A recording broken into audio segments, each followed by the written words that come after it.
أشخاص اكتشفوا في يوم وليلة إنهم من أصحاب الملايين. تخيل لو أنت كنت واحد منهم. أول راجل معانا النهاردة وده من أمريكا، كان عنده لوحة مركونة أو مرمية على جنب. المهم خد اللوحة ديت وراح سد بيها فتحة موجودة في الحيطة. الموضوع مش فارق معاه ولا بيمثل له أي قيمة.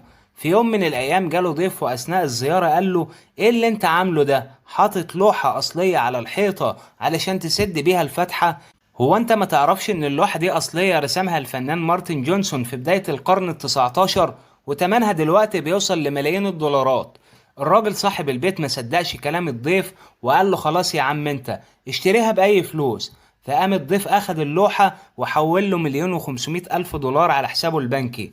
في سنة 1989 كان اشترى راجل من أمريكا برضه لوحة قديمة من سوق الخردة، ولما لفت الأيام اكتشف إن اللوحة دي كان موجود فيها طبقة قماش سرية. أول ما فتحها لقى وثيقة بتعود لسبعينيات القرن التمنتاشر، وبتنص على استقلال أمريكا رقم 500، وتم طرحها للبيع. وتخيل إن تمنها وصل ل 2 مليون دولار و400 ألف. راجل عجوز بيسند باب البيت بصخرة قديمة، وبعد 30 سنة اكتشف إنها جزء من نيزك وقع من الفضاء. يعني الصخرة دي أصلا مش موجودة على كوكبنا. عرضها للبيع فقام شخص تاني مشتريها ب100,000 دولار. آخر شخص معانا النهاردة وده صياد فلبيني. الصدفة خلت لؤلؤة نادرة وزنها 34 كيلو تتعلق في السفينة بتاعته. دخلت موسوعة جينيس على إنها أكبر لؤلؤة في العالم، واتباعت للحكومة ب100 مليون دولار، واتحطت في المتحف عندهم.